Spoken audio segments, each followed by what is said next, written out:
ഹരീഷ് ഏട്ടൻ എങ്ങനെയാ സെറ്റില്? ഇതിങ്ങനെ അല്ലേ ക്യാമറ കാണുമ്പോ കിടക്ക് ഒന്നും മിണ്ടാതിരിക്കും, അങ്ങനാണോ? ക്യാമറ കാണുമ്പോ മിണ്ടാതെന്ന് കഴിഞ്ഞാൽ പിന്നെ എന്നെ വിളിക്കുക. അങ്ങനെയല്ല ഉദ്ദേശിച്ചത്, ഇന്റർവ്യൂന്റെ കാര്യ. പൊതുവേ അവന്റെ ഒരു ക്യാരക്ടർ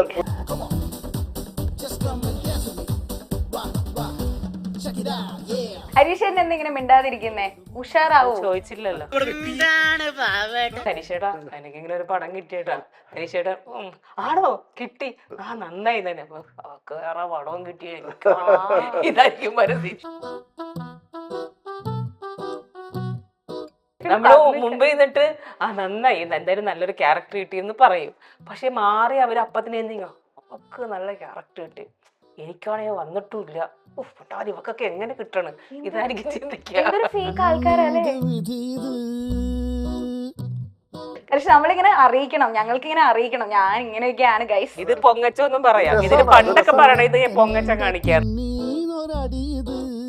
അതല്ല, ഞാൻ എന്തൊക്കെയോ കഴിവുകളുള്ള ഒരു എക്സ്ട്രാ മനുഷ്യനാണെന്ന് ഞാൻ ധരിക്കാൻ തുടങ്ങുന്നിടത്താണ് ആദ്യത്തെ എൻ്റെ പരാജയം സ്റ്റാർട്ട് ചെയ്യുക.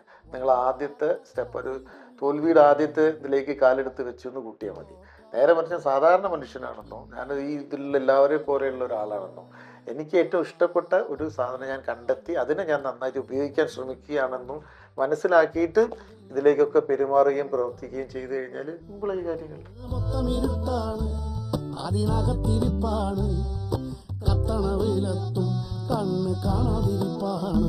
നിങ്ങളുടെ ലോകം പ്രകാശപൂരിതമാക്കാൻ ഇനി അസാസ് LED ലൈറ്റ്സ്. വീട്ടിലേക്കും ഓഫീസിലേക്കും ഇനി the complete lighting solution. Asas എന്നാൽ ക്വാളിറ്റിയാണ്. അപ്പൊ ഇനി മറക്കണ്ട, അസാസിലേക്ക് പോവാം. Welcome to milestone makers presents അങ്ങനെ പറ. ഞാൻ ബിൽറ്റ ആൻഡ് ഇന്ന് നമ്മുടെ കൂടെ ഉള്ളത് മധുരക്കണക്ക് എന്ന മൂവിയുടെ വിശേഷങ്ങളുമായി ഹരീഷ് ഏട്ടൻ, നിഷ ചേച്ചി ആൻഡ് ഹരീഷ് ഏട്ടൻ. എല്ലാവർക്കും നമസ്കാരം, വെൽക്കം ടു ദ ഷോ. നമ്മൾ ഈ മധുര പലഹാരം, മധുര പ്രതികാരം എന്നൊക്കെ കേട്ടിട്ടുണ്ട്. ഈ മധുര കണക്ക് എന്താ ശരിക്കും ഉദ്ദേശിക്കുന്നത് ഹരീഷ് ഏട്ടാ? ഒരു കണക്ക് ഭാഷയുടെ ജീവിതത്തിൽ സംഭവിക്കുന്ന ഒരു കഥയാണത്. അപ്പം അദ്ദേഹത്തിൻ്റെ ജീവിതവും ജീവിത പരിസരങ്ങളൊക്കെ അദ്ദേഹം എല്ലാവരെയും കാണുന്നതും ഒരു കണക്കിന്റെ കളികളായിട്ടാണ് കാണുന്നത്. അങ്ങനെയുള്ളൊരു മധുര നിറഞ്ഞ ഒരു കണക്കാണത്. അതാണ് ഉദ്ദേശിക്കുന്നത്. ഇപ്പൊ നിഷ ചേച്ചിയിലേക്ക് വരുമ്പോൾ നമുക്കൊരു അമ്മ ഫീലുള്ള, അല്ലെങ്കിൽ നമുക്ക് വളരെ അറിയുന്ന, നമ്മുടെ ഏറ്റവും അടുത്തുള്ള ഒരാളുടെ ഒരു ഫീൽ തരുന്ന ഒരാളാണ് നിഷ ചേച്ചി. നമ്മൾ ഒരുപാട് വർഷങ്ങളായിട്ട് കാണുന്നതാണ്. അപ്പൊ ഈ റോള് ഇതില് മധുരക്കണക്കിലെ റോൾ എന്താണ് ചേച്ചിയുടെ? എന്താണ് ചേച്ചിയുടെ റോളിന്റെ പ്രത്യേകത ഇതില്? ഒരുപാട് പ്രത്യേകത അല്ല ഇതില്. ഒരു അമ്മ ക്യാരക്ടർ തന്നെ. അദ്ദേഹത്തിന്റെ വൈഫാണ്, 2 പെൺകുട്ടികളാണ്. അതാണ്, അതെ. പിന്നെ ഹരീഷ് ഏട്ടനിലേക്ക് വരുമ്പോ നമ്മുടെ കണാരേട്ടൊക്കെ അതെന്ന് വെച്ചാ ഹരീഷ് ഏട്ടൻ പണ്ടോട്ടേ നമ്മളിങ്ങനെ ആ ഒരു കോമഡി, ആ ഒരു വർഷത്തോളമായിട്ടുള്ള ഒരു കോമഡിയാണ് ഇപ്പോഴും മനസ്സിൽ കിടക്കുന്നത്. ഞാൻ കേട്ടു ഈ മൂവിയില് ഹരീഷ് ഏട്ടൻ കുറച്ച് ഒരു ക്രൂരനാണെന്നുള്ളത്. ക്രൂരൻ അങ്ങനെയല്ല, ഒരു ചെറിയ ഒരു ക്യാരക്ടർ. നാട്ടുമ്പുറത്ത് ഒരു പലിശക്കാരൻ എങ്ങനെ ഉണ്ടാവും, ആ ഒരു ക്രൂരതയുള്ളൂ, അല്ല ഭയങ്കര വില്ലനൊന്നല്ല. വില്ലനൊന്നുമല്ല. പക്ഷെ അത് പൈസ കടം കൊടുക്കുന്നത് അല്ല, കടമല്ല, പലിശക്ക് കൊടുക്കുന്ന ആ വില്ലൻ അല്ലേ? അതെ. എനിക്ക് നമ്മുടെ സൊസൈറ്റിയിൽ കണ്ടുവരുന്ന കുറച്ച് സംഭവങ്ങളൊക്കെ ഇൻക്ലൂഡ് ചെയ്യുന്ന ഒരു സിനിമ തന്നെ ആയിരിക്കും അല്ലേ ഇത്? അതെ, ഓക്കെ. ഇപ്പൊ ഹരീഷ് ചേട്ടൻ എനിക്ക് തോന്നുന്നത് ഈ മൂവി ഭയങ്കര സ്പെഷ്യൽ ആയിരിക്കും അല്ലേ? പ്രൊഡക്ഷൻ ചേട്ടൻ്റെയാണ്, ആൻഡ് ഓഫ് കോഴ്സ് മകൻ ഇതില്, വിഷ്ണു ഇതില് ലീഡായിട്ട് അഭിനയിച്ചിട്ട്. അപ്പൊ അതിന്റെ ഒരു സന്തോഷം ഭയങ്കരമായിട്ടുണ്ടാവും അല്ലേ? തീർച്ചയായിട്ടും. നമുക്ക് വളരെ ആത്മബന്ധമുള്ള ഒരു സ്ക്രിപ്റ്റാണ്, സിനിമയാണ്. ഇതിന്റെ തിരക്കഥാകൃത്തായ ശാന്തകുമാർ നമ്മൾ ഈ സിനിമ എഴുതി കഴിഞ്ഞതിന് ശേഷമാണ് നമ്മളെ വിട്ടുപോയത്. അപ്പൊ അങ്ങനെ ഒരു ആത്മബന്ധം കൂടി ഈ സിനിമയോടുണ്ട്. നിഷയാണെങ്കിലും ഞാനാണെങ്കിലും ഒക്കെ അദ്ദേഹത്തിൻ്റെ ആദ്യ സിനിമകളിൽ അഭിനയിച്ചതാണ്. അതുകൂടാതെ അദ്ദേഹത്തിന് നാടകങ്ങളിൽ വരെ അഭിനയിച്ച ആളാണ് ഞാൻ. ഹരീഷിനൊക്കെ വളരെ നല്ല പരിചയമുള്ള ആളാണ് ശാന്തൻ. അപ്പോൾ ശാന്തൻ നമ്മളുടെ ഇതിൻ്റെ ഈ സിനിമയുടെ ഒരു നട്ടലായിരുന്നു. ഇത് മുഴുവനായി പൂർത്തീകരിച്ചതിന് ശേഷമാണ് ശാന്തൻ. അപ്പോൾ അതുകൊണ്ട് ഈ സിനിമയോടുള്ള നമ്മൾ ആത്മബന്ധം വളരെ കൂടുതലാണ്. ഇതിലെല്ലാ ക്യാരക്ടേഴ്സിനും അദ്ദേഹം തന്നെയാണ് കാസ്റ്റ് ചെയ്തത്. അതെ, എല്ലാവരെയും ആണല്ലേ? അപ്പൊ കാസ്റ്റ്, അപ്പൊ അങ്ങനെയാണ് നിശ്ചയിച്ച് വരുന്നത്. അപ്പൊ ഈ ഒരു മൂവിയിലേക്ക് വിളിച്ചപ്പോ ഇഷ്ടപ്പെട്ട ഏറ്റവും ഒരു കാര്യം എന്താണ്? ഈ മൂവിയുടെ ഒരു പ്രത്യേകത എന്തായിട്ടാ തോന്നിയത്? അത് തന്നെയാണ് ഏറ്റവും പ്രിയപ്പെട്ടായിട്ട് വന്നത്. കാരണം ശാന്തേട്ടന്റെ ഭൂമിയിലെ മനോഹര സ്വകാര്യം ചെയ്തിട്ടുണ്ടായിരുന്നു അതിന് മുന്നേ. അപ്പൊ അത് കഴിഞ്ഞ ഉടനെയാണ് ഇതിന്റെ ചർച്ച വരുന്നത്. അപ്പൊ അത് കഴിഞ്ഞ ഉടനെ വിളിക്കുമ്പോ അതിനർത്ഥം നമ്മളെ അതില് അവര് എഴുതിയിട്ട് അതൊരു വലിയ കാര്യമാണ്. പിന്നെ തീർച്ചയായിട്ടും അത് നമ്മൾക്കും, കാരണം നിങ്ങൾ എല്ലാവരും നമ്മൾക്ക് വളരെ പ്രിയപ്പെട്ടവരാണ്. നമ്മൾ പണ്ട് തൊട്ടേ കണ്ടുവരുന്ന ഒരു ക്യാരക്ടേഴ്സ് ആണ് എല്ലാവരും. അപ്പൊ അവരെല്ലാവരും ഒരു മൂവിയിൽ കാണാന്ന് പറയുന്നത് ഞങ്ങൾക്ക് സന്തോഷമായിട്ടുള്ള ഒരു കാര്യമാണ്. ഹരീഷ് ചേട്ടനും അങ്ങനെ തന്നെയാണ് വരുന്നത് ഈ മൂവി. ഞാൻ പിന്നെ ഹരീഷേട്ടനെ വിളിച്ചത്, ഇങ്ങനെ ഒരു സംഭവം ഉണ്ട്, നമ്മളൊരു പടം ചെയ്യുന്നുണ്ട്, നമുക്ക് അതിലൊരു ക്യാരക്ടർ ഉണ്ട്, ഒന്ന് കേട്ട് നോക്കുമെന്ന് പറഞ്ഞു. അപ്പം കേട്ട് നോക്കിയപ്പോൾ ഞാൻ എപ്പോഴും ഹ്യൂമർ ആയിരിക്കും, കാരണം ഹ്യൂമർ ആയിരിക്കും ചെയ്യാൻ പോകണമെന്നുള്ളത് കേട്ടപ്പോഴാണ് ഞാൻ ഒന്ന് ഞെട്ടി. ഞാൻ ഹരീഷേട്ടനെ വിളിച്ചു, ഹരീഷേട്ടാ അത് ഞാൻ ചെയ്താൽ അതേടാ ചെയ്താൽ അത് ഓക്കെയാണ് എന്ന് മാറി ചിന്തിക്കുക, ഇതൊന്നും ചെയ്തു വെക്ക് എന്ന് പറഞ്ഞിട്ട് ചെയ്തപ്പോൾ ഓക്കെ ആണെന്നാണ് ഹരീഷേട്ടൻ പറയുന്നത്. ഓക്കെ അല്ലേ ഹരീഷ് ചേട്ടൻ? തീർച്ചയായിട്ടും. അയ്യോ, ഡബിൾ ഓക്കെയാണ്. നമ്മൾ പ്രതീക്ഷിച്ചതിനൊക്കെ അപ്പുറത്ത് തന്നിട്ടുണ്ട് ഹരീഷ്. ശരിക്കും ഹരീഷ് ചേട്ടന് എങ്ങനത്തെ ക്യാരക്ടേഴ്സ്, ഇങ്ങനെ ഒരു ക്യാരക്ടർ ചെയ്യണമെന്ന് ആഗ്രഹം ഉണ്ടായിരുന്നോ? എന്ന് വെച്ചാൽ നമ്മുടെ ഈ ഒരു കോമഡി, നമ്മൾ എപ്പോഴും കാണുന്ന ഒരു കോമഡി റോൾ ആയിട്ടാണല്ലോ, നമ്മളെപ്പോഴും അങ്ങനെയാണല്ലോ വിളിക്കുന്നത്. അതെ. പിന്നെ അതൊന്നും മാറ്റം വന്നത്, അതിലും ഹ്യൂമർ ഉണ്ട്. പിന്നെ ആ ഒരു ക്യാരക്ടർ രക്ഷാധികാരി ബൈജു എന്ന് പറഞ്ഞ പടത്തിൻ്റെ അകത്താണ്. പിന്നെ പുത്തൻ പണം എന്ന് പറഞ്ഞ പടത്തിൽ, രഞ്ജിത്തേട്ടൻ്റെ പടത്തിൽ ഒരു വെറൈറ്റി ക്യാരക്ടർ. പിന്നെ അതിന് ശേഷം എനിക്ക് തോന്നുന്ന ഒരു ക്യാരക്ടർ കിട്ടി ഈ ഒരു പടമാണെന്ന് തോന്നുന്നു. ഈ ഒരു പടമാണ്. പക്ഷെ എപ്പോഴും തോന്നാറുണ്ടായിരുന്നു ഇങ്ങനെ ഒരു ക്യാരക്ടർ ചെയ്യണം, കുറച്ചുകൂടി ഡിഫറെന്റ് ആയിട്ട് എന്തെങ്കിലും വ്യത്യസ്തമായിട്ട് ചെയ്യണം എന്ന് നമ്മൾ എന്തായാലും ആഗ്രഹിക്കും. പിന്നെ ചേച്ചി ആണെങ്കിലും ഞാൻ നേരത്തെ പറഞ്ഞ പോലെ നമുക്കൊരു മദർലി ഫീൽ ആയിരുന്നു. ചേച്ചിക്ക് എപ്പോഴെങ്കിലും തോന്നിയിട്ടുണ്ടോ ഒരു ക്രൂവൽ ആയിട്ടുള്ള ഒരു ക്യാരക്ടർ ഒരു ഫിലിമിൽ ചെയ്യണം, അങ്ങനെ തോന്നിയിട്ടുണ്ടോ? അങ്ങനെയല്ല, ഡിഫറെന്റ് ആയിട്ടുള്ള ക്യാരക്ടേഴ്സ് കിട്ടണമെന്ന് ആഗ്രഹിക്കാറുണ്ട്. അതെ, അത്രേ ഉള്ളൂ. അല്ലാതെ എങ്ങനെ ചെയ്യണം അങ്ങനത്തെ കൈൻഡ് ഓഫ്. പിന്നെ അങ്ങനെയൊക്കെ ഉണ്ട്, മനസ്സിൽ ആഗ്രഹങ്ങളൊക്കെ ഒരുപാടുണ്ട്, കിട്ടുമ്പോ പറയാം. കിട്ടി കഴിയുമ്പോ പറയാതല്ലേ. ഓക്കെ. ഇപ്പൊ ആരോടും പറയാൻ പാടില്ലെന്നാ. ആണല്ലേ? ശരിയാ. നമ്മള് ഉള്ളിൽ ആഗ്രഹിക്കുന്ന കാര്യം പുറത്തേക്ക് അത് കഴിഞ്ഞിട്ട് പറഞ്ഞാൽ മതി എന്നാണ് എല്ലാരും പറയുന്നത്. അങ്ങനെയാണോ? നിങ്ങളൊക്കെ സീരിയസ് ആണ്, നിങ്ങൾ ഞങ്ങൾക്ക് പറഞ്ഞു തരാണ് വേണ്ടത്. നിങ്ങൾ അങ്ങനെയാണ് നമ്മൾ ആഗ്രഹം നമ്മൾ ഉള്ളിൽ ഇരുന്നിട്ട് ആഗ്രഹിക്കുമ്പോഴല്ലേ കിട്ടണം. അത് ആരോടും പറയാതെ പറയേണ്ട ആൾക്കാരോട് നമ്മൾ പറയുന്ന ദൈവത്തിന്റെ അടുത്ത് മാത്രം പറയാ. അതാണ് പറയേണ്ട ആൾക്കാരോട് എന്ന് പറഞ്ഞാൽ ദൈവമാണല്ലോ. ദൈവമാണ്, തീർച്ചയായിട്ടും. ഇപ്പൊ ഹരീഷ് ഏട്ടൻ ഈ മൂവിയിൽ ഇന്റൻസ് ക്യാരക്ടേഴ്സ്. അതിന് മുന്നേ പറഞ്ഞ ദൈവം പറയാന്നറിയാമോ? നീ അവനോട് പോയി പറഞ്ഞില്ലേ, ഇനിയിപ്പൊ ഞാൻ എന്തിനാണ്? അതെ, എനിക്കൊന്നും ചെയ്യാനില്ല, നിങ്ങൾ ഓൾറെഡി എല്ലാവരോടും പറഞ്ഞു, എന്തിനാ എന്റെ അടുത്തേക്ക് വരുന്നതെന്ന് ചോദിക്കും അല്ലേ? പക്ഷെ അതാണ് എപ്പോഴും നല്ലത്. പിന്നെ ഈ ഒരു ഇവിളായി അങ്ങനത്തെ ഒക്കെ പറഞ്ഞ കുറെ സംഭവങ്ങളുണ്ടല്ലോ. അപ്പൊ നമ്മളിപ്പോ സ്നേഹത്തോടെ ഹരീഷേട്ടാ എനിക്ക് ഇങ്ങനെ ഒരു പടം കിട്ടിയേട്ടാ, ഹരീഷേട്ടാ ആണോ കിട്ടി, നന്നായി തന്നെ, വേറെ പടവും കിട്ടിയ ഇതായിരിക്കും മനസ്സിൽ. ശരിക്കും എനിക്ക് അനുഭവം വന്നിട്ട് എനിക്ക് അറിയില്ലായിരുന്നു ഈ ഇവിളായി എന്ന് പറഞ്ഞ സംഭവമൊക്കെ റിയൽ ആയിട്ടുണ്ടോന്ന് എനിക്ക് അറിയില്ലായിരുന്നു. പക്ഷെ റിയൽ ലൈഫിൽ മുമ്പ് നിന്നിട്ട് നന്നായി, എന്തായാലും നല്ലൊരു ക്യാരക്ടർ കിട്ടിയെന്ന് പറയും.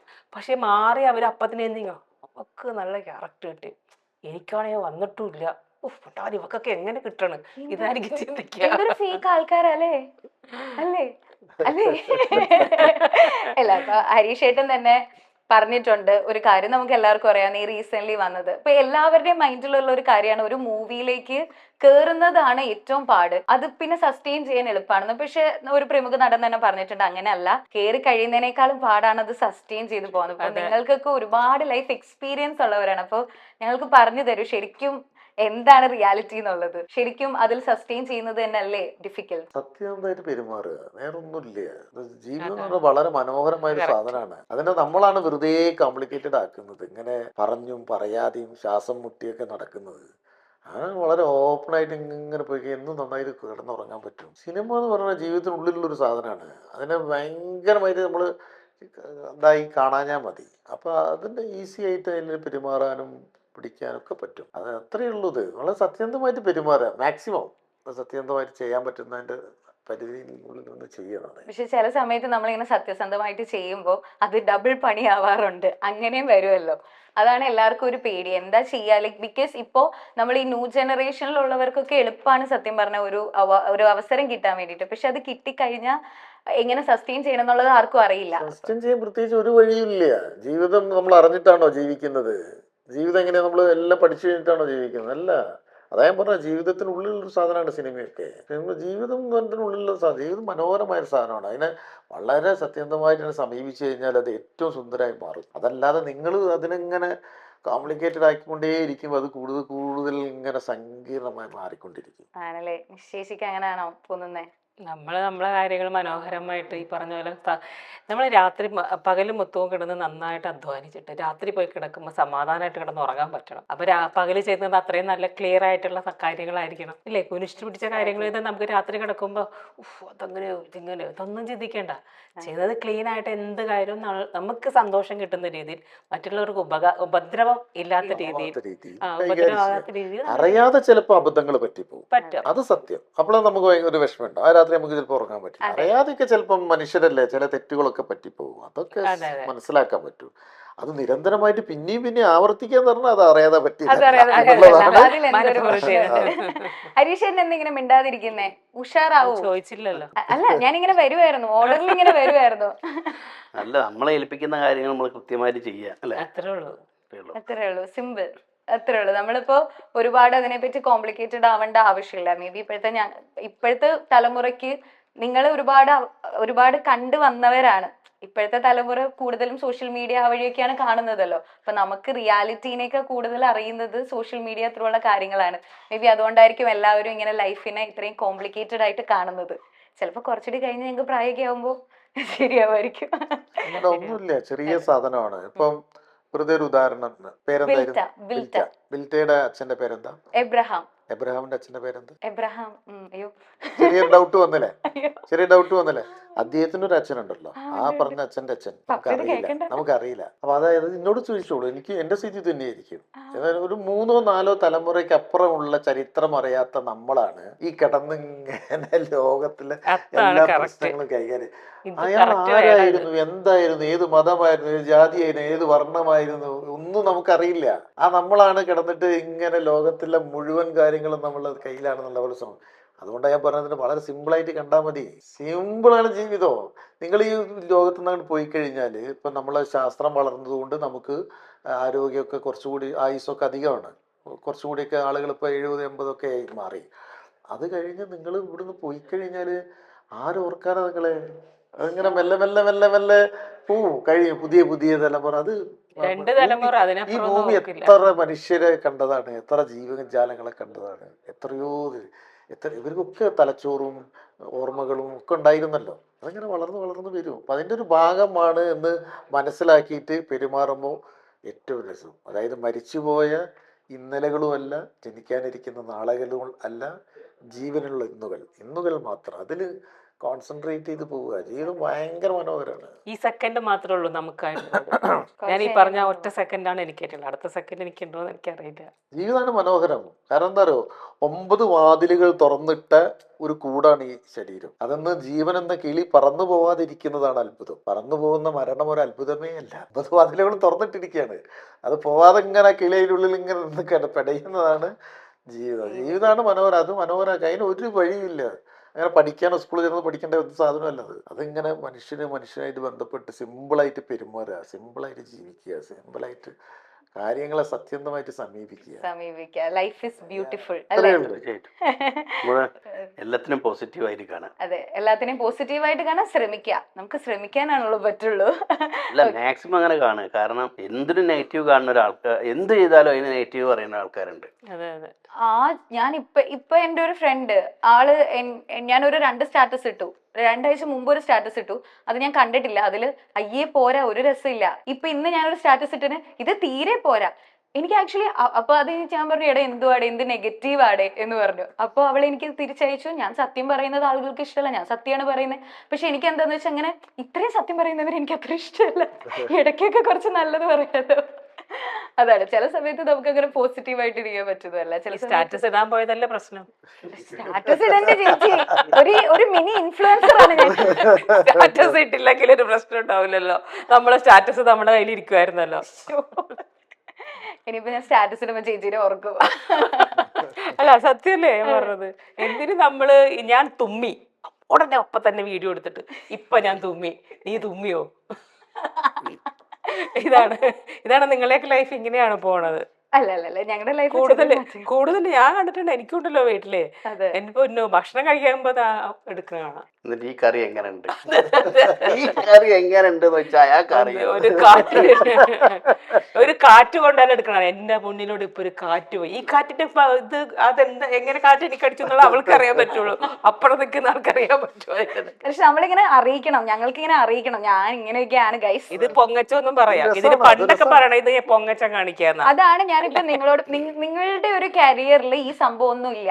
നമ്മള് ഇപ്പൊ ജനിച്ച് വളർന്നുകൊണ്ടിരിക്കുന്നത് ഈ ഒരു സംഭവിച്ചെന്താന്ന് പറയാം, ഒറ്റ വാക്കിൽ പറയാം കേട്ടോ. ഒന്ന് പൊങ്ങച്ചം കാണിച്ചു, അപ്പുറത്തുനിന്ന് തിരിച്ചിട്ടത് പരദൂഷണം. ഓക്കെ ശരി ശരി, അപ്പൊ രണ്ടുപേർക്കും കിട്ടി അസൂയ. അതാ ഇവിടുന്ന് പൊങ്ങച്ചം കാണിച്ചപ്പോൾ അവിടെ നിന്ന് അസൂയ മൂത്തിട്ട് തിരിച്ച് റിപ്ലൈ കൊടുത്തു. ഇത് പണ്ടൊക്കെ ഞങ്ങൾ പറയുന്നത് ഇങ്ങനെ പൊങ്ങച്ചം കാണിക്കുമ്പോ അസൂയ നമ്മൾ സ്വാഭാവികമായിട്ട് ഉണ്ടാവുന്നു. അത്രേ ഉള്ളൂ. കുറച്ച് സ്റ്റാൻഡേർഡ് ആയി. കാരണം മൊബൈലിലൊക്കെ എടുത്തിട്ട് സ്റ്റാറ്റസ് ഇട്ടിട്ടൊക്കെ കാണിക്കുന്നു. അത് അപ്പുറത്ത് വേലിയുടെ അപ്പുറത്ത് നിന്നിട്ട് പറയുന്നു, അപ്പോഴും അവള് സാരി എടുക്കുന്നു, ഓ പൂ വെച്ചു, ഓ ഇതൊക്കെ തന്നെ സംഭവം. അതെ ഇല്ല, പക്ഷെ അതാ പറഞ്ഞത് നിങ്ങളുടെ ഇതിൽ ഈ സോഷ്യൽ മീഡിയ എന്ന് പറഞ്ഞ സംഭവം ഒന്നും വന്നിട്ടില്ല. ഇപ്പൊ നിങ്ങൾക്ക് കാണുമ്പോ ജെൻസി ഞങ്ങളൊന്ന് സ്റ്റാറ്റസ് ഇടാറുണ്ട്. ഹരിശേട്ട് ഇടാറുണ്ടോ? പിന്നെ ആരോടാ ചോദിക്കുന്നേ? വളരെ അപ്ഡേറ്റ് അല്ല പക്ഷെ ഹരീഷേട്ടന്റെ കാര്യം വെച്ചാൽ ഹരീഷേട്ടന് ഉള്ള നയങ്ങൾ വളരെ വ്യക്തമായിട്ട് തുറന്നടിച്ച് സംസാരിക്കുന്ന ഒരാളാണ്. അതില് ഞാൻ നേരത്തെ ഇന്റർവ്യൂ എടുത്തിട്ടുണ്ട് ചേട്ടൻ്റെ, അപ്പോഴും ഞാൻ പറഞ്ഞിട്ടുണ്ടായിരുന്നു. അപ്പൊ നമ്മൾക്കത് എന്ന് വെച്ചാൽ ഞങ്ങൾക്കൊക്കെ ഒരു സ്റ്റാറ്റസ് ഇടുമ്പോൾ ഇത് പറഞ്ഞ പോലെ പേടിയാണ്. കാരണം സൈബർ ബുള്ളിങ് ഒക്കെ ഭയങ്കര പേടിയുള്ള ഒരു സൊസൈറ്റിയാണ്. പക്ഷെ ചേട്ടൻ വളരെ ശക്തമായിട്ട് അത് ഇടുമ്പോ അപ്പൊ അതൊക്കെ എങ്ങനെ ശരിക്കും ഹാൻഡിൽ ചെയ്യുന്നത്? ഇതേപോലെ സിമ്പിൾ ആയിട്ട് ഇതിനെ വലിയ കാര്യമായിട്ട് കാണാൻ മതി. ഞാൻ ഈ ലോകത്തിൽ ജീവിക്കുന്ന കുറെ മനുഷ്യരുടെ കൂട്ടത്തിൽ ഒരാളാണെന്ന് സ്വയം പറഞ്ഞ് പഠിപ്പിച്ചു കഴിഞ്ഞാൽ അതൊക്കെ സിമ്പിളായിട്ട് കാണാൻ പറ്റും. അതല്ല ഞാൻ എന്തൊക്കെയോ കഴിവുകളുള്ള ഒരു എക്സ്ട്രാ മനുഷ്യനാണെന്ന് ഞാൻ ധരിക്കാൻ തുടങ്ങുന്നിടത്താണ് ആദ്യത്തെ എൻ്റെ പരാജയം സ്റ്റാർട്ട് ചെയ്യുക. നിങ്ങൾ ആദ്യത്തെ സ്റ്റെപ്പ്, ഒരു തോൽവിയുടെ ആദ്യത്തെ ഇതിലേക്ക് കാലെടുത്ത് വെച്ചു എന്ന് കൂട്ടിയാൽ മതി. നേരെ മറിച്ച് സാധാരണ മനുഷ്യനാണെന്നോ ഞാൻ ഈ ഇതിൽ എല്ലാവരെയും പോലെയുള്ള ഒരാളാണെന്നോ എനിക്ക് ഏറ്റവും ഇഷ്ടപ്പെട്ട ഒരു സാധനം ഞാൻ കണ്ടെത്തി അതിനെ ഞാൻ നന്നായിട്ട് ഉപയോഗിക്കാൻ ശ്രമിക്കുകയാണെന്നും മനസ്സിലാക്കിയിട്ട് ഇതിലേക്കൊക്കെ പെരുമാറുകയും പ്രവർത്തിക്കുകയും ചെയ്തു കഴിഞ്ഞാൽ സിമ്പിളായി കാര്യങ്ങൾ നിങ്ങൾക്ക് എല്ലാത്തിനും നേരിടാൻ പറ്റും. അതിനുള്ള ഫുൾ ധൈര്യം നിങ്ങൾക്ക് വരും, സ്വാഭാവികമായിട്ടുണ്ടാവും. അല്ലാതെ നിങ്ങൾ ഞാൻ ഏതോ വലിയൊരാളാണെന്ന് വിചാരിക്കുമ്പോൾ ഒരാൾ വിരൽ ചൂണ്ടുമ്പോൾ പ്രശ്നമാവുക, മൊബൈൽ തട്ടുക, അല്ലെങ്കിൽ മുട്ടെടുക്കാൻ വരുന്നവരുടെ നിങ്ങൾ കുറെ ആൾക്കാരെ കാണുന്നോണ്ടല്ലേ ആളുകൾ വരുന്നത്. കുറെ അതില്ലാത്തൊരു കാലം നിങ്ങൾക്ക് ഉണ്ടായിരുന്നല്ലോ. ഇത് പിന്നെ നല്ല നല്ല കാര്യങ്ങളാണ് ഇടുന്നത് സ്റ്റാറ്റസ്. ഇതെന്താണ് ഇത് മറ്റേത് ഒരു ചുരിദാർ നല്ല പുതിയത് ഇട്ടിട്ടുണ്ട് സ്റ്റാറ്റസ് ഇടും. അത് രസമാണ്, ഓരോരുത്തരുടെ ഒരു രസങ്ങളല്ലേ. അല്ല ഓരോ കാലഘട്ടത്തിനനുസരിച്ച് ഇപ്പൊ ഞാനൊക്കെ സ്റ്റാറ്റസ് ഇടണില്ല എന്ന് പറയാൻ പറ്റില്ല. എന്റെ മോളൊക്കെ എടുത്തിട്ട് എന്തെങ്കിലും ഒക്കെ ഇടുന്നതാണ്. അതൊക്കെ രസമാണ്. മിക്കവാറും എന്തെങ്കിലും റീൽസ് ഒക്കെ കാണുമല്ലോ, അത് ഞാൻ സ്റ്റാറ്റസ് ആയിട്ട് ഇടാറുണ്ട്. അതെ അതെ അതാണ്. ഇപ്പൊ നമ്മളുടെ സിനിമ മധുര കണക്കെന്നാണല്ലോ. അപ്പൊ നിങ്ങൾക്ക് കുറെ മധുരം നിറഞ്ഞ ഓർമ്മകളൊക്കെ ഉണ്ടാവില്ല. ഈ ഒരു സെറ്റിലാവാം അല്ലെങ്കിൽ ഈ ഒരു ജേർണിയിലാവാം. അപ്പൊ ഹരീഷ് ഏട്ടന് ഏതാണ് നല്ലൊരു ഓർമ്മ? നല്ലൊരു ഓർമ്മ എന്ന് പറഞ്ഞാൽ ഞാൻ ലൊക്കേഷനിൽ ജോയിൻ ചെയ്ത് ഫസ്റ്റ് ടേക്ക് ഡയറക്ടർ ഓക്കെ പറഞ്ഞതാണ് എന്റെ നല്ലൊരു ഓർമ്മ. അയ്യോടാ, ഇങ്ങനത്തെ ഒരു കഥാപാത്രമാണല്ലോ ചെയ്തത്. ഒരു ഡിഫറെന്റ് ക്യാരക്ടർ ആണല്ലോ ചെയ്തത്. അതെ, ഹരീഷേട്ടൻ എന്തായിരുന്നു പറഞ്ഞത് കണ്ടിട്ട്? എന്ത് കറക്റ്റ് എന്ത് വേർഡാ പറഞ്ഞത്, എങ്ങനെയാ പറഞ്ഞത്? അല്ല, ഹരീഷേട്ടൻ പിന്നെ ഇപ്പൊ ഈ അടുത്താണ് ഒരു 2 ആഴ്ച മുന്നേ എനിക്ക് ഹരീഷേട്ടൻ്റെ ഒരു വോയിസ് മെസ്സേജ്, ഞാൻ സിനിമ കണ്ടു, നമ്മളെ സിനിമയായതുകൊണ്ട് പറയല്ല, ലാഗും കാര്യങ്ങളൊന്നുമില്ല, പിന്നെ നീ വളരെ ഭംഗിയായിട്ട് അഭിനയിച്ചു ഹരീഷേ, നല്ല രസമായിട്ടുണ്ട് ഹരീഷേട്ടൻ പറഞ്ഞപ്പോഴാണ് എനിക്ക് വിശ്വാസമായത്. ആക്ച്വലി അങ്ങനെയൊക്കെ കേൾക്കുമ്പോൾ ഭയങ്കര സന്തോഷമല്ലേ. അത് പ്രൊഡ്യൂസറും കൂടിയാണ്, നമ്മുടെ കോ ആക്ടറും കൂടിയാണ്. അപ്പൊ അങ്ങനെ ഒരാൾ പറയുമ്പോൾ ഭയങ്കര ഒരു സന്തോഷമായി. അതാണ് മധുരം നിറഞ്ഞ ഓർമ്മ അല്ലെ? നിഷ ചേച്ചിക്കോ ഈ സെറ്റിൽ നിന്നല്ല മൊത്തത്തിൽ ഒരു ഇപ്പൊ ഓർക്കുന്ന ഒരു മധുരം നിറഞ്ഞ നല്ലൊരു ഓർമ്മ? എല്ലാം നല്ല ഓർമ്മകൾ തന്നെയാണ്. എന്നാലും ഒരു നല്ല ഓർമ്മ പറ. ഈ സെക്കൻഡിലാണോ അല്ലെങ്കിൽ നേരത്തെ വന്നു പോയതാണോ? വന്നു പോയത് എങ്ങനെയാവാം ചേച്ചിക്ക് ഇപ്പൊ പറയാൻ ഇഷ്ടപ്പെടുന്ന അല്ലെങ്കിൽ ഇപ്പൊ പറയാൻ തോന്നുന്ന ഒരു ഓർമ്മ? എന്റെ ലൈഫില് ഇപ്പൊ പറയാൻ പറ്റുന്നത് എന്റെ പേരക്കുട്ടി ജനിച്ച ദിവസമാണ് എന്റെ ലൈഫിലെ ഏറ്റവും നല്ല ഓർമ്മ. അയ്യോടാ, അതെ. അപ്പം എന്ന് വെച്ചാ ഇപ്പൊ കൊറേ നാളായി. ഇപ്പൊ എത്ര നാളായി? അവനിപ്പോ 7 വയസ്സാകാൻ പോണു. 7 വയസ്സാവാൻ പോകുന്നു. അപ്പൊ ഇപ്പൊ അത് പറയണെങ്കിൽ അത് എത്രത്തോളം സ്പെഷ്യൽ ആയിരിക്കും അല്ലേ? എനിക്ക് എപ്പോഴും നമുക്കത് നല്ല അല്ലെ, ഒരു അമ്മ നേരത്തെ ആയി അതൊക്കെ പറയട്ടെ, ഇനി പറയട്ടെ കാര്യമില്ലല്ലോ. അത് നല്ല ഓർമ്മ തന്നെയായിരുന്നു. പക്ഷെ അത് നല്ല ഓർമ്മ ആകുന്ന ചിന്തിക്കാനുള്ള ആ ഒരു ഏജൊക്കെ നമ്മൾ കടന്നുപോയി. അപ്പൊ ഇപ്പൊ ഞാൻ പറയാം എന്റെ മനസ്സിലെ ഏറ്റവും നല്ല ഓർമ്മ ഇപ്പൊ സ്പെഷ്യൽ ഓർമ്മ അത് തന്നെയാണ്. അത് തന്നെയാണ്. ഹരീഷേട്ടനോ? ഹരീഷേട്ടൻ എനിക്ക് തോന്നുന്നു ഈ മൂവിയിൽ തന്നെ കുറെ ഉണ്ടാവും. മകൻ ആക്ച്വലി അഭിനയിച്ച് കഴിഞ്ഞ ഒരു സീൻ കണ്ടപ്പോ ശരിക്കും എന്താ ഹരീഷേട്ടന് തോന്നിയത്? കുഴപ്പമില്ല, നല്ല ഇതായിട്ടാണ് തോന്നിയത്. പിന്നെ കൂടെ അഭിനയിച്ചവരൊക്കെ നല്ല ക്യാമറാമാനും ഡയറക്ടറും നല്ല എന്താണ് വിഷ്ണുവിനോട് പറഞ്ഞത് ഈ ഒരു മൂവിയുടെ ഒരു ഇത് കണ്ടു കഴിഞ്ഞിട്ട് എന്താ പറഞ്ഞേ? ഞാൻ നല്ല അഭിപ്രായം തന്നെയാണ് പറഞ്ഞത്. അത് ഇപ്പം നമ്മളെ മക്കളായതുകൊണ്ട് ഇങ്ങനെ നന്നാക്കി പറയുന്നൊന്നുമല്ല. അതേ സമയത്ത് എന്തെങ്കിലും പോരായ്മകളുടെ അതും ചൂണ്ടിക്കാണിച്ച് പറയാറുണ്ട്, അങ്ങനെയൊക്കെ പറയാറുണ്ട്, ഇല്ല എന്നൊന്നുമല്ല പറയുന്നത്. അതൊന്നും വലിയ ബുദ്ധിമുട്ടുണ്ട്. ഈ സിനിമയെ സംബന്ധിച്ചോളം എനിക്ക് നല്ല രസമായിട്ടുള്ളൊരു ഓർമ്മ എന്ന് പറയുന്നത്, ഞങ്ങൾ ഇതിലൊരു സെക്കൻഡ് സോങ് ഉണ്ട്, ഇതിൽ ഒരു കല്യാണ പാട്ടുണ്ട്. ഞങ്ങൾ എല്ലാവരും കൂടെ ചേർന്നുള്ള രാത്രിയായിരുന്നു ഷൂട്ട് ചെയ്തത്. ശരിക്കും നീണ്ടുപോയിരുന്നു രാത്രി എല്ലാവരും ഷൂട്ട്. അത് എല്ലാവരും ചേർന്നുള്ളത് ഭയങ്കര രസമായിട്ടുള്ളൊരു ഷൂട്ടായിരുന്നു. ശരിക്കും ഒരു കല്യാണ വീട്, ഒരു പ്രത്യേകിച്ച് കോഴിക്കോട്ടെ ഒരു കല്യാണ വീടും അതിൻ്റെ കല്യാണ തലേന്ന് എന്ന് പറഞ്ഞാൽ കോഴിക്കോട്ട് ഭയങ്കര പ്രശസ്തമാണ്. കല്യാണത്തിനെക്കാട്ടും ഇമ്പോർട്ടൻസ് ആണ് കല്യാണ തലേന്നിന്. അപ്പം അങ്ങനെ ഒരു കല്യാണ തലേന്നിലാണ് ഈ പാട്ട് ഷൂട്ട് ചെയ്തത്. അപ്പം അത് അതേപോലെ ചിത്രീകരിച്ചപ്പം ഭയങ്കര ഭംഗി തോന്നിയത്, രസം തോന്നിയത്. നിങ്ങളെല്ലാവരും ഉണ്ടായിരുന്നില്ലേ? എല്ലാവരും ഉണ്ടായിരുന്നു. അത് നിശ്ചയിച്ചിട്ടുണ്ടായിരുന്നു? ഞാൻ ഉണ്ടായിരുന്നില്ല അല്ലേ? ഏത് കല്യാണ സീനില്? അതുണ്ടായിരുന്നു. എനിക്ക് നിശ്ചയിച്ച് പേരക്കുട്ടിയിലേക്ക് അതെ സത്യം, ഇടയ്ക്ക് ഞാൻ അങ്ങനെ പോയി. സത്യമാണ്, കറക്റ്റ്. ഡാൻസും ഇന്നലെ ഇറങ്ങിയല്ലോ അതിന്റെ ലിറിക്കൽ വീഡിയോ. അത് അന്നുണ്ടായിരുന്നു. ഓക്കെ, അതുണ്ടായിരുന്നു. അതൊക്കെ രസമുള്ള കാര്യമാണല്ലോ. പിന്നെ നിങ്ങൾ എല്ലാവരും കുറെ വർഷങ്ങളായിട്ട് ഫിലിം ഇൻഡസ്ട്രിയിൽ ഉള്ളവരും കൂടിയാണ്. അപ്പൊ നിങ്ങൾക്ക് ഒരുപാട് ഒരുമിച്ചുള്ള ഓർമ്മകളും ഉണ്ടാവും ഈ ഒരു സിനിമ, അല്ലേ? അതൊരു രസമാണ്. നമ്മൾ കുറെ നാൾ കൂടി എല്ലാവരും കാണാണ്ടിരിക്കുന്നു, കുറെ നാൾ കൂടി ഒരു സിനിമയിൽ ഒന്നിക്കുന്നു. അപ്പൊ ആ കാണുമ്പോ അതൊരു വലിയ സന്തോഷമാണ്. അതെ, പിന്നെ തീർച്ചയായിട്ടും അല്ലെ കാണുമ്പോ ഹായ് ഹരീഷേട്ടാ അല്ലേ, ഹരീഷേ.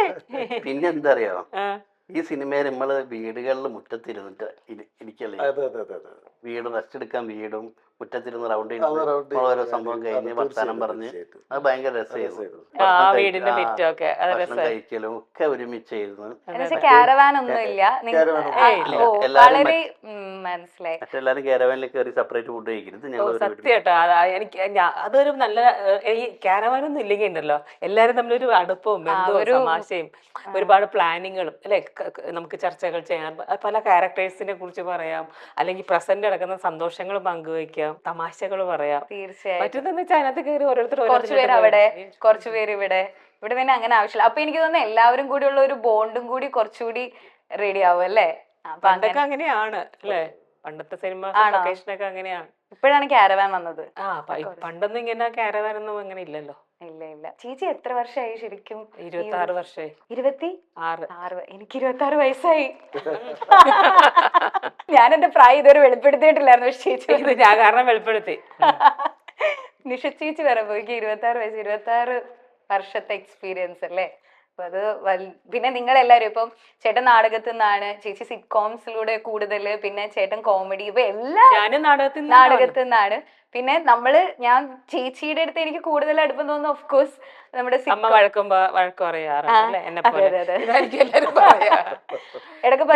നേരത്തെ സംസാരിച്ച കുട്ടി ഇത് തന്നെ പറഞ്ഞു, ചേച്ചിനെ കാണുമ്പോ എന്റെ വീട്ടിലെ എന്നെ അമ്മ എന്റെ അടുത്ത് സംസാരിക്കുന്ന ആ ഒരു ചിലതിൽ ഇങ്ങനെ ചേച്ചി ഇങ്ങനെ ദേഷ്യപ്പെടില്ലേ, ഒന്ന് നിർത്തുന്നുണ്ട് എനിക്ക് അങ്ങനത്തെ ഒരു സാധനമൊക്കെ പറയില്ലേ. അപ്പൊ ശരിക്കും ഇങ്ങനെ മമ്മീനെ ഓർമ്മ വരും എനിക്ക്. മമ്മി ഇങ്ങനെ ചീത്ത പറയുന്നത് അത്രയും ഇത് പോയില്ലെങ്കിലും ഇതിൽ കറക്റ്റ് ആയിട്ട് അത് വരാം. അതാണ് ശരിക്കും ഞങ്ങൾക്ക് എല്ലാവർക്കും അങ്ങനെ ഫീൽ ചെയ്യും നിശ്ചയിച്ചിനെ കാണുമ്പോ. പിന്നെ നിശ്ചയിച്ച് സംസാരിക്കുന്നതും അങ്ങനെയാണ്, അല്ലാതെ ലൈക്ക് നമ്മളുടെ ഈ വീഡിയോസിൽ മാത്രല്ല അല്ലാതെ സംസാരിക്കുമ്പോഴും ചേച്ചി അങ്ങനെയാണ്. ആണോ?